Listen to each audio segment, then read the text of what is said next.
The U.S. Space Force has granted CNN rare access to its Mission Control Center. Our chief national security correspondent, Jim Sciutto, has an exclusive look inside.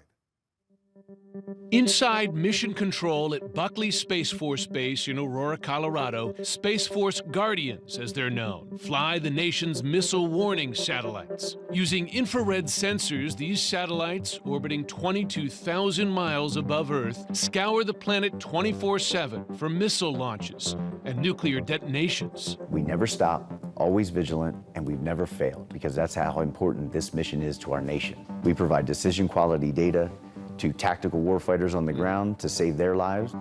This satellite dish is in touch with missile warning satellites deployed in what's known as geosynchronous orbit. If those warning satellites detect a launch anywhere on the surface of the planet, it beams that information back down to this ground station instantaneously at the speed of light.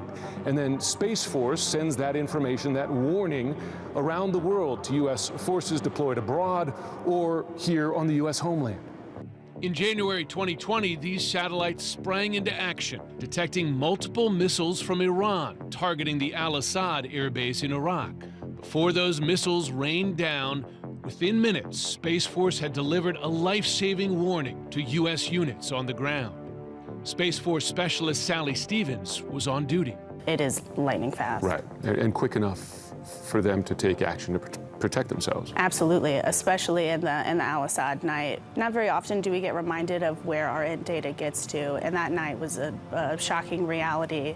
Missile warning satellites are just a fraction of the hundreds of U.S. government and commercial satellites monitored and defended by the guardians of the Space Force today. Defended because U.S. adversaries, led by Russia and China, have deployed weapons to disable or destroy them.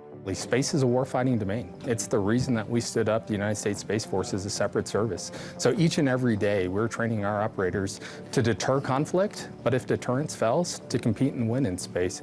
The U.S. has far more satellites than any other nation, some 2,500 compared to 431 for China and 168 for Russia. And a whole range of U.S. military technologies depend on them. Satellites help warships and aircraft navigate and communicate. Missile suspension released. Help smart bombs and guided missiles hit their targets. Spooky 4-1, we got some squirters running up the ridgeline. Help warfighters monitor threats on land, sea, and in the air.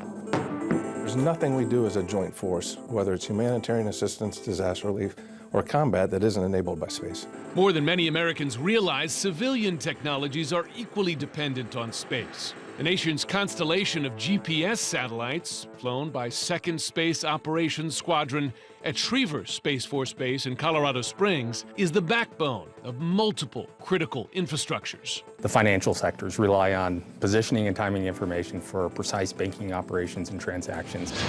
Our transportation sector for positioning and timing, air, land, sea, and rail all rely on the global positioning system to be able to execute our critical infrastructure.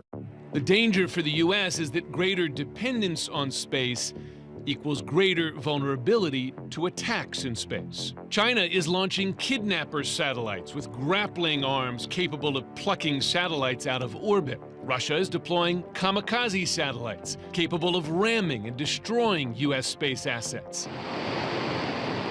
And Russia now has a new space weapon that Space Force dubs the nesting doll. Back in 2017, Russia launched a satellite, and it opened up and another satellite came out. And then it opened up and a projectile came out. That projectile is designed to kill U.S. satellites. So in 2019, they did the same thing, but this time they put it up next to one of our satellites. And then we started talking about it. You warned them away. We described what is safe and professional behavior, and it's important. Today, there's no rules in space. It's the wild, wild west. As for the U.S. weaponizing, Space Force wants to avoid a space arms race. Weapons are a last resort from the U.S. perspective? We would prefer the domain to remain free of conflict. But like in any other domain, like air, land, sea, and now space, we'll be ready to protect and defend. Adversaries have already attempted to use space weapons to temporarily disable U.S. satellites. Space war is not science fiction, but a battle already underway. You know, the weapon that is already in space as well is lasers, directed energy weapons. You know, the age of lasers in space has already begun. And not just Russia and China, but other countries, Iran, North Korea, they're also attempting to target our assets in space, deploy weapons. It's a real threat. Yeah, excellent reporting. I learned a lot. Thanks so much for doing it. Thanks for having me. Jim Sciutto reporting for us.